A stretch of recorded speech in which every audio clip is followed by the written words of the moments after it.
Please welcome now to the Imus in the Morning program, Bill Hendon, former congressman, and John LeBoutillier, also a former congressman. Mr. Hendon's here because he's written a book called An Enormous Crime. So John McCain's going to be on tomorrow. If you were talking to him, what would you ask him? What would I ask him? I'm biased because we're here to talk about this topic, obviously, and Bill and I, we were very sad as Republican congressmen to discover our fellow Republicans not honest about the fact that a Republican president, Richard Nixon, left POWs behind in 1973 in the middle of the Watergate scandal.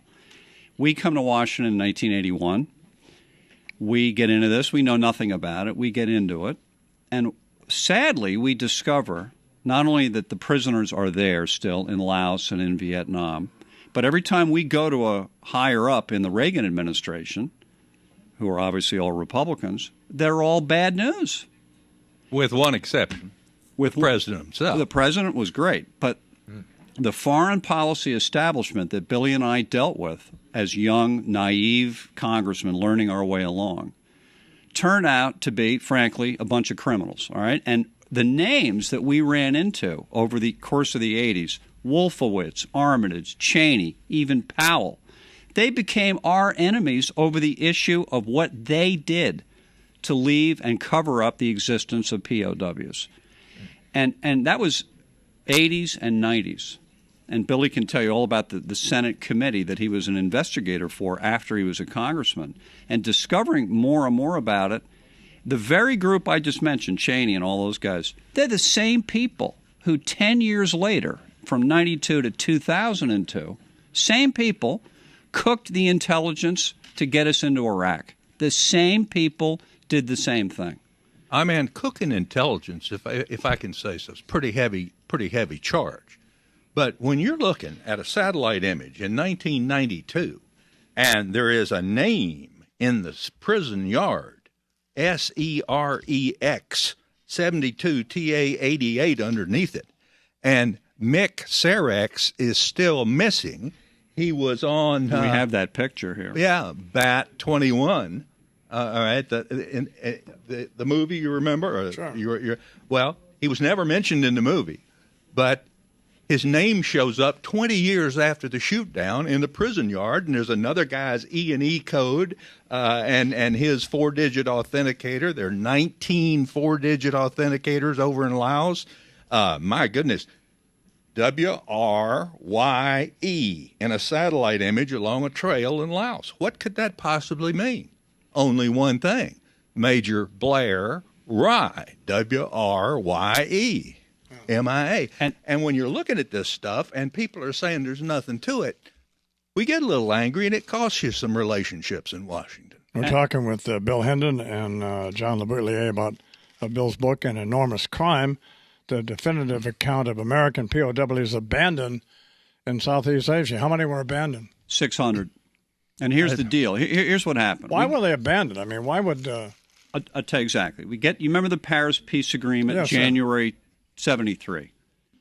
4 days after that agreement, Nixon sends a letter, secret letter, we handed you a copy, to the Prime Minister Pham Van Dong of North Vietnam. And the letter said, we will pay you, the North Vietnamese, $4.75 billion.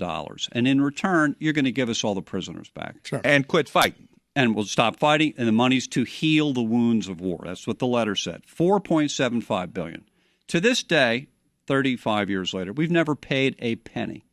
What the Vietnamese did, upon receipt of that letter, they gave us half the 1,200 prisoners they had, including John McCain. Those guys came home, great men. They were ransomed home. That's correct, with the promise of money. On the basis of this letter right here and the Paris Accords. We'll pay you $4.75 billion if you'll give us back our prisoners. They gave us back half our prisoners and said, where's the money?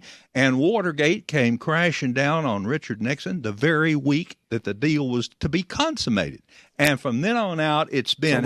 So we got half of them back and never gave them any money, though. Absolutely. They never got a penny, and there's They're still asking for it. When the President Triet was down with Junior last year in the White House for lunch, they asked for it in a full-page ad in the New York Times and in the Washington Post. So they still want it. There's still 300 there. 600. 600. Hard to know. It's hard to know, but the intelligence. Where are they? Look at that map. If they could pull that map up that we have put together, the Senate Select Committee sightings. There's about 900 sightings, and you see how they all kind of conglomerate around the same place. You got people. A doctor comes out of he's a refugee, and he says, "I was a doctor, and I was treating American prisoners at that camp." And a guard escapes from Vietnam, says, "I was a guard, and by the way, I guarded American prisoners at that camp." Are they all being held captive? Yes, absolutely. Oh, they are. These are not men smoking dope or chickens running in the yard with children and what. No, sir. These guys are in prison. We have about 4 minutes, so we got to get all this underground prison. Serious stuff. So, and you have an issue with John McCain over this. Why? That's right. Why? Let's do the USAK. Can we put that up on the screen? Put the cover of the book is a photograph, U.S. satellite photo of an escape and evasion signal put by a pilot in a valley in Laos in 1988. There it is. Now, satellite picked that up.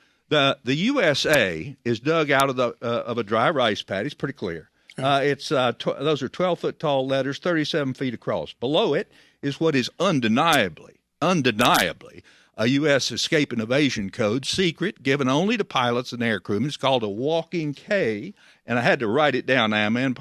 24 feet tall by 19 feet across. This is a little bit like a crop circle deal. Sir?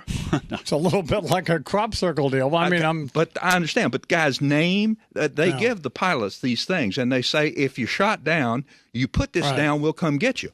Well, they put that down, and they put their names down, and they put their authenticators down, and it just so happens that on that one, which is on the cover of the book, I'm not trying to sell books, but there it is. Well, why not? Well, thank you. We'd like to sell the book, An Enormous Crime, the definitive account of American POWs. I'd like for the American people to know, and I'm not jumping on Johnny, but he says in his memoir right here that USAK was put down by a satellite imagery, picked up a huge USAK cut in a Laotian rice field. It turned out to be a young Laotian boy's handiwork that he had copied off of an envelope, 37 feet long, 10-foot tall letters. He doesn't want to do this. John Kerry doesn't want to do it. Why? Junior Bush doesn't want to do it. Why? His father didn't want to do it. Why? None. But they don't want to admit the corruption of both parties, the corruption of Washington. They've each covered up, and as David Boren said, they've passed it on from one group to another. Just let it go, and the hell with it. Amen. 4,287 reports that we on the committee looked at and picked out about 950 that we thought, and those are the ones that are on the map, and they said, nothing to it. Well, neither Senator Obama nor Senator McCain are going to, if either one of them's elected, well, one of them's going to be elected. So you can't look for any help from either one of them either, right? These guys need... Or at least Senator McCain, apparently. No, these guys need a break. A break in the diplomatic something, China something, I don't know. So aside from buying this book, which is a good idea, An Enormous Crime. Well, thank you. What else can people do? People need... I don't know that what you said is true, that if one of these new men becomes president, why couldn't they say enough with what's happened in the past? Well, they could. Yeah, and go make a deal with Vietnam and buy these men back while they could still have a life in this country. Bailing out the banks. Yeah, I mean, it's less money than we're giving AIG for facials and pedicures. Put the money on the plane and... no, I agree. No, you make a compelling case. Thank you both very much, John LeBoutillier and Bill Hendon. Oh, you're more than welcome. Was the New York Times bestseller in hardcover, is out in paperback now. An Enormous Crime.